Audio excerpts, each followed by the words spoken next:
That's right. They charge us 52%. You have to of mine, but you're not treating us right. They charge us 52%. You have to understand, we charge them almost nothing for years and years and decades. And it was only 7 years ago when I came in, we started with China and charged them. We took in hundreds of billions of dollars from China in tariffs. And they understood, honestly. President Xi understood. He said, look, I understand. And the other countries, and they all understand. We're going to have to go through a little tough love, maybe, but they all understand. They're ripping us off, and they understood it. Of mine, but you down right now and today? I almost tweeted out, Dave, how much you down right now and today? 7 million. I'm down 7 million bucks in stocks and crypto. And it's tariff city. Trump has put his tariffs all over the place. I've been trying to understand them. I don't. Like, it's more a trade deficit tariff to me. Like, hey, we get this much shit from you and you get this much from us. Let's even that up. Let's get some wacky formula and do tariffs. And everything's in the shitter because of it. All right. Welcome to Guarantee News. Treating us right. They charge us 52%. Let's pause that. Welcome to Guarantee News. From those first couple of videos, you know what this episode's about. Like usual, when you watch Guarantee News, if you're watching for a second, a minute, an hour, the entire video, I always appreciate it. Thank you. Please like this video, subscribe to my YouTube channel, and as usual, tell me what you think about this video. Where did I get it wrong? Where did I get it right? What do you think? And anything that I talk about on this, I always want you to respectfully say where you agree or disagree. But let's get right to it. This episode is obviously about the tariffs that Trump put into place. So we're a few days from Trump's big tariff announcement. It's tanked the stock market. Everyone's talking about it. Some people are saying this is going to be the thing that brings the American economy back to its heyday, Liberation Day. Some people are saying this is going to cause us into a recession. There's no reason for this. Things are going to get more expensive.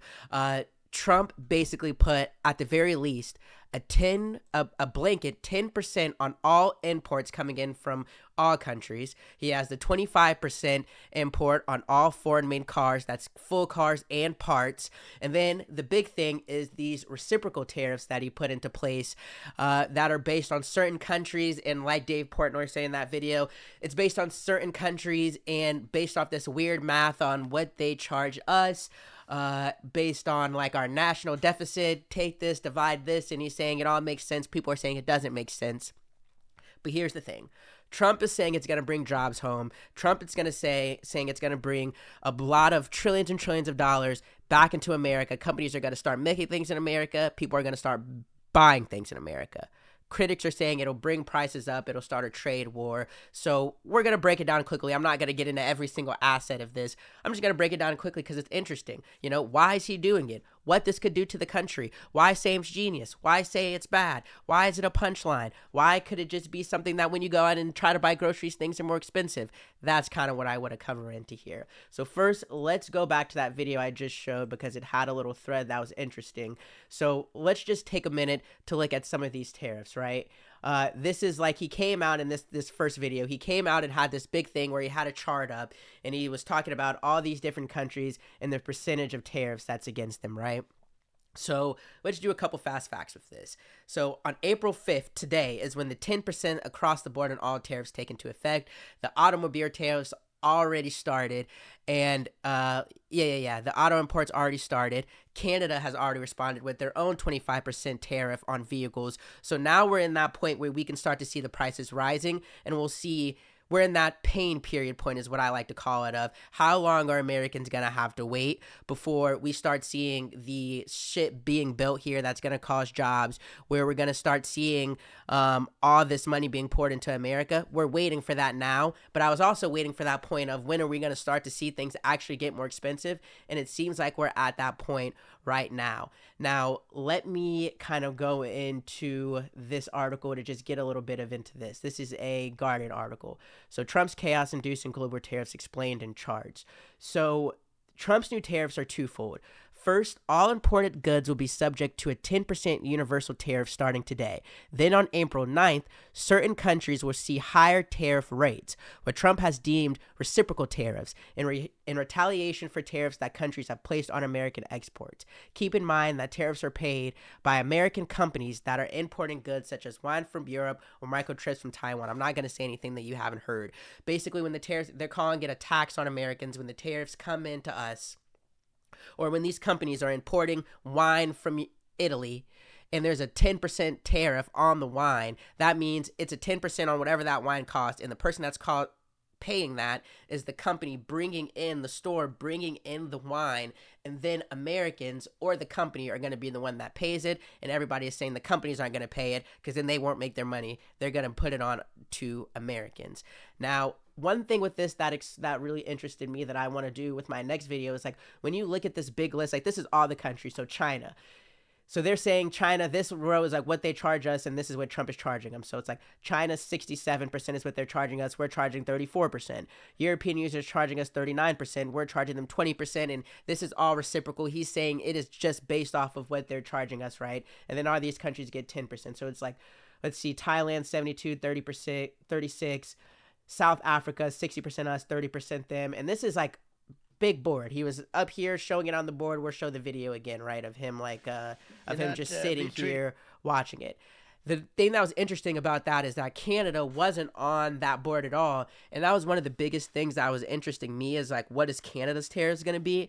Because I mean, it's Canada. It's one of our biggest allies, and I've been interested in the news with the Canadian Prime Minister basically saying, we're going to go at war with China. We're going to go at war with America. We're not going to let them just do this to us. We're going to respond back. And all I've seen the Prime Ministers of Canada saying is like, we love Americans. Sorry to do this, but we have to do this.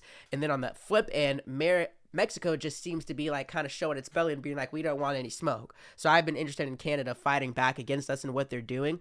So now I'm going to play a video kind of going into basically that describes Canada. That describes like what Canada is going to be doing with their tariffs and how these 10% tariffs and everything affect them. So let's see if I can get this pulled up. Bear with me. Favorites. Here we go. So the big news for So I want to play this video of Canada's tariffs just Canada to get a little bit on of that. quote-unquote Liberation Day was the fact that we were actually hit a lot less hard than I think a lot of people feared. Canada and Mexico aren't going to be subject to the reciprocal tariffs that apply to most other countries around the world, or really all other countries around the world.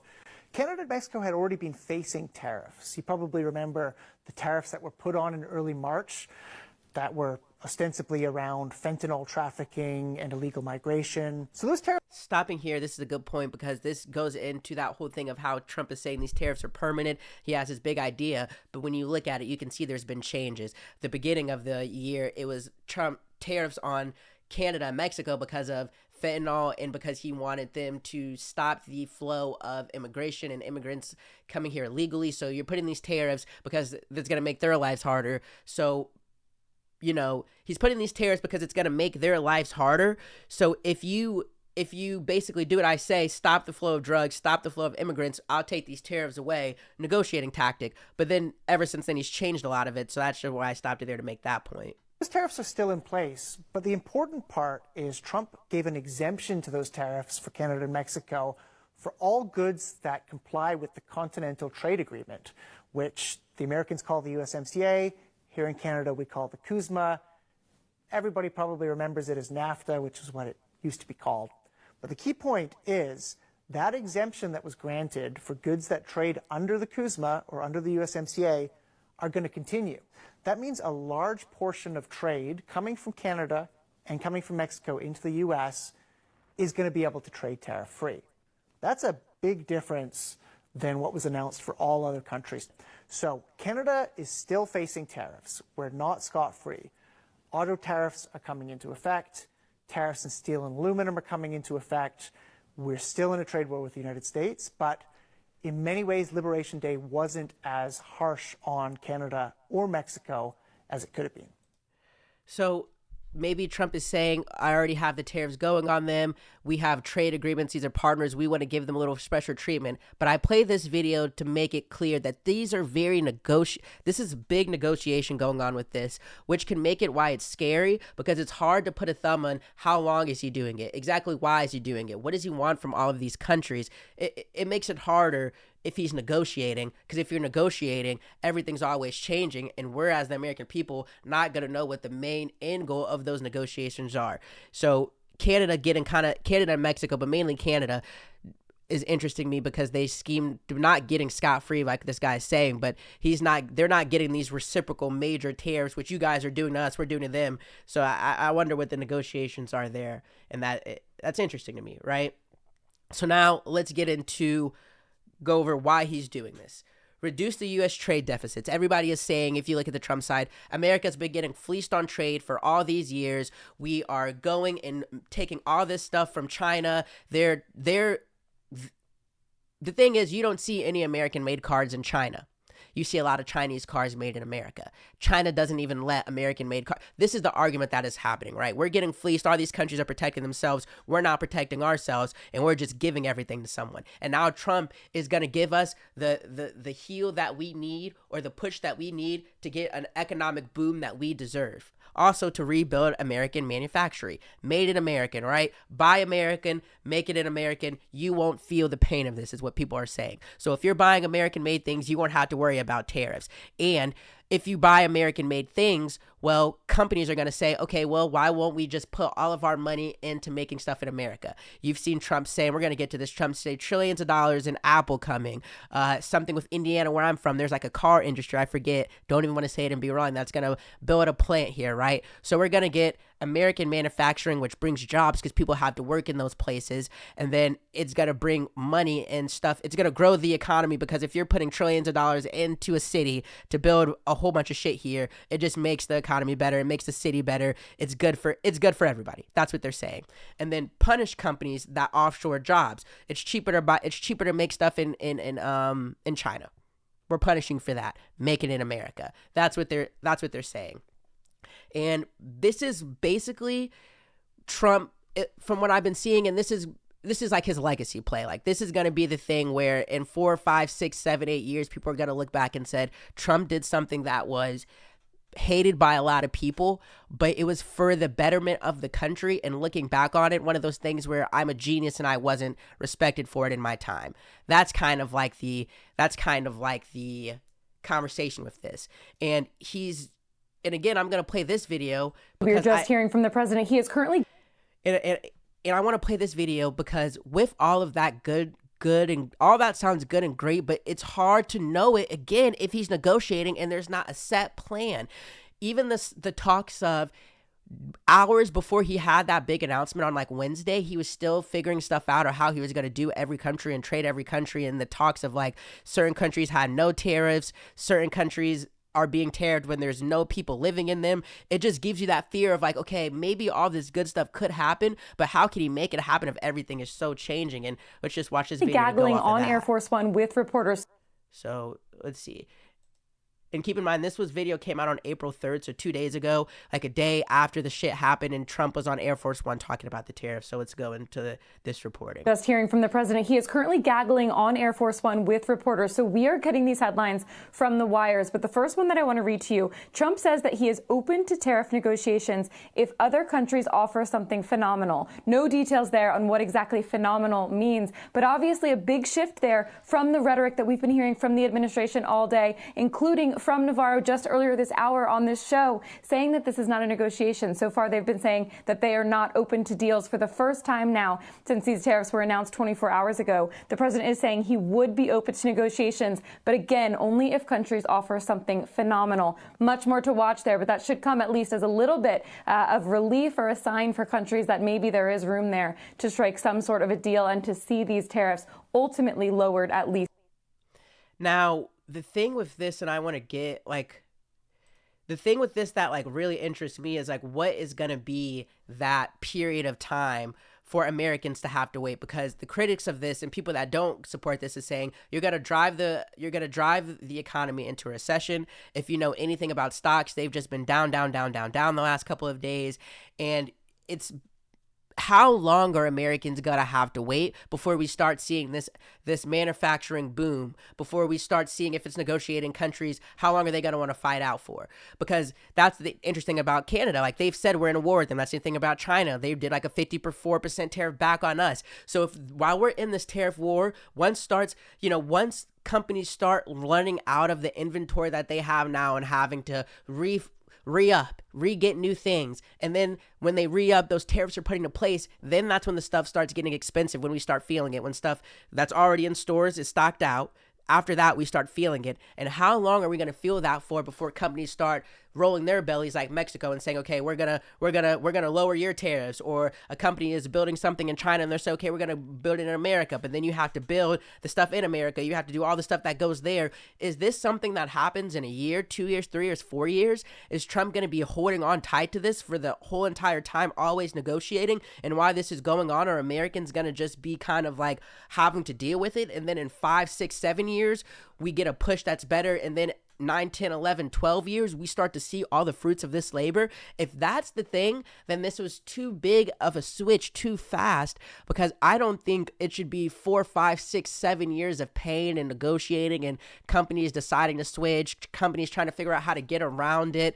I don't think that's the way to do it, because there's a generation of people, I'm 25, I want to say 24, I just turned 25. I'm 25 years old. This is like what I'm becoming an adult in. I have some friends that are buying houses and having kids. I have some friends that are switching careers, trying to figure out what they're trying to do. And I have some friends that are like, have no idea what's going on. It's a wide range of things. And if you have to do this in an economy where every single year, every 3 months, every month, every 2 weeks, there's a new negotiation, a new tariff announcement. There's a new thing where shit is actually more expensive. It's harder to get things. Wood to build houses makes houses expensive. Steel and aluminum and more expensive. Like when all these things are happening, there's a generation of people that it could feel like Trump is just saying F it, if you're on the critic side of that. And to the people who love this, I want to know, like, what is your timeline on this? Like, does this fix in a year, 6 months, 2 years? Are you just thinking about how it's going to be good for the stock market, and maybe the stock market starts being less volatile? Like, what is in your head the timeline of when stuff will get fixed with this, right? And then I want to just show this. Like, China has been hit much harder than the U.S. Not even close. They and many other nations have treated us unsustainably badly. We have been the dumb and helpless whipping post, but no longer. We are bringing back jobs and businesses like never before. Already more than $5 trillion of investment and rising fast. This is an economic revolution, and we will win. Hang tough. It won't be easy, but the end result will be historic. We will make America great again. How long are we hanging tough for? And how hard will it be? And when will the end result be? And because he's negotiating, it's fair to ask that we don't even know this question. And I watched this video. I'm going to play the video. I'm going to play a couple videos that just get to my frustration about these people just saying, wait, it'll get better. This is true. I get that we're getting fleeced and we got to fix it. But this full turn on its head flip, these videos and people like this frustrate me and make me angry and want me to just say, like, shut up, because you're not giving us any answers of how long you're going to wait. You're just saying a whole bunch of nothing. Like, this is when me play the videos. This goes into the math, because this math is weird of how they did it. That's even scary as well. But let's play this. This is a shorter version of this video. And this is the Treasury Secretary, Scott Bessent. So this is basically Trump administration, Treasury Secretary. He's with Trump. And if you know anything about Trump's people right now, rule number uno is you never go against anything Trump says. That's just a simple fact. If you've looked anything about what's going on with Signal, with the people, with Tulsi Gabbard, with Pete Hegseth, with Mike Waltz, all these people, if you do anything else, it's just make sure you don't say anything wrong about Trump or guard against Trump. So this guy probably follows that same thing. And this is what he says about This is what he said. Well, we'll play a minute and then I'll talk. This is what he says about the tariffs and what's going to happen. Yesterday's move will lead to. But do you think that the people who are hoping that yesterday's move will lead to a demonstrably brighter future within 4 years, is it your sincere prediction that within 4 years we'll say, actually, that kind of worked? I believe that it's going to work, and I know that what we were doing wasn't working. Yes. So I think we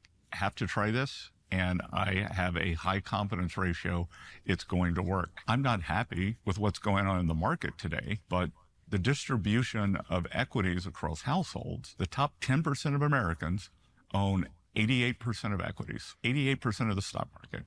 The next 40% owns 12% of the stock market. The bottom 50 has debt. They have credit card bills, they rent their homes, they have auto loans, and we've got to give them some relief. That's the message right there. Just as a bystander, I'm like, wow, okay. That's the message right there. Okay, wow. Basically, this guy just described everything that we know. There is a major shift or a major disparity in money, rich people versus broke people. Everyone knows that. There's people that are rich as heck. He goes into like people are going on European vacations and more people have gone into a food bank. And it's like, stop telling me things that I already know and that everybody knows just by walking around. There's very, very rich people and there's very, very poor people, and they're taking away the middle class. The middle class seems to be disappearing. Everyone can feel that, whether you know it subconsciously or consciously. But don't just say that and then say this is going to fix it without giving a clear play as to how it's going to fix it in a timeline. Or if you're not going to give it, don't ask questions as to why people are mad, because it feels like you're just telling me what I know and saying this is the fix and just trust that it's a fix. It's like talking to a little kid. Just trust in me. Don't ask me questions. Just trust and believe in me. And like, let me go back because I was kind of looking at my notes. Equities like, across households. The the top 10% of Americans. Yeah, okay. And he's saying we got to fix something. Clearly, we got to fix something. And you say the tariffs are it, but this way just feels bad. And that's the thing with everything with this Trump administration is I get what you're trying to do, but the way that you're doing it feels wrong. The way that you're doing it feels like the wrong way to do it. And it's a confusing way to do it. Like, okay. And let's see. And look at this. Let's look at this other guy. This is another. For years, all these countries have been imposing tariffs on us. And this is Representative Carlos Gomez, Republican, Florida. So he's probably a House member. He's probably a member of the House, representative from Florida. So he's congressman. For years, all these countries have been imposing tariffs on us, and the world didn't end. All right. As a matter of fact, what happened? We lost a bunch of manufacturing jobs, and a lot of our industries left because of the tariffs imposed on us. And so now there's going to be an adjustment. And yeah, people, it's a new world. It's a new way of dealing with the United States of America. We want a level playing field so that there can be really a global economy once everything is level. But it wasn't level. It was always tipped against us. And the president, all he's trying to do is level that playing field. Are people going to be upset about it? Sure. Is there going to be an adjustment period? Sure. But I also think he's on the right track. We've seen record investment in the United States. We've seen now a really good job growth number that was, I think, published today. Because why? Because companies are coming back to the United States. And by the way, it's a national security issue. All these manufacturing jobs that left the United States, we're suffering now on the defense side because we don't have the capacity to build the arms and the weapons that we need to defend ourselves against what we consider to be our greatest adversary, which is China. And they're outproducing us. And so, yeah, I think this is part of a larger strategy. And for years, it's a larger strategy. How much pain? Give me a number, but I want to read this. So the argument that increasing tariffs will cause adaptation by local industry assumes all parties consider the tariffs permanent, even if we ignore the immediate improvising, can't say that word, but he's improvising, from decline in trade, the clumsiness and the abruptness. The problem is that everyone with a functioning brain, including people on the traditional right, by now realizes that Trump is a bit deranged, erratic, and these moves are likely to be transitionary. He could be booted out. Heavy investments take this is the part. Heavy investment take over 5 years, more than the political cycle of initially require more imports. Huge capital commitments require a bit of certainty. Some products, like wine, may take over 10 or less than 10 years, olive oil less than 12 years to really structure it in. And that's the thing with this. This big risk that you're taking is flipping something on its head, and it just feels like there isn't a lot of plan and a lot of structure into something that I think needs a lot of structure. So yeah, this is politics, but it's also going to be pocket and money. The day point, people in stocks losing millions of dollars. If their stock comes up, they won't give a fuck anymore. But how long is stuff going to be more expensive to just buy random things? It's even as simple as I saw that the Nintendo, let me see, GameStop. Let me try to look. It's even as simple as I saw GameStop. Let me try to see if it's in here from the last couple of days. U.S. pre-orders for Nintendo Switch 2 in the U.S. will not start April 9th, 2024 in order to assess the potential impact of tariffs on evolving market conditions. Nintendo will update the timing at a later date. So even the pre-orders on the Nintendo Switch is going to be more expensive. I'm like, what, 30 cents? Because it's going to be more expensive because of these tariffs. This is a gaming system. It's funny, but this is just the easiest way that I remember seeing it quickly to put it into something of like, how long is shit going to be more expensive while we fix the economy and Trump does this thing that we apparently need? And what's the pain point going to be for Americans? I mean, what do you think? Smart move, bad move, smart move in the short term, long term? Like, how do you feel about this? Are you just trusting America? Are you just trusting Trump with this? Or are you like me where you like see the idea that he's doing at its base but are confused and scared about the way that he's doing it? Please tell me in the comments how you feel. Thank you for watching. That's my tariff video. We're going to be giving updates on this, of course. Stay safe. Stay prayed up. Have a good day.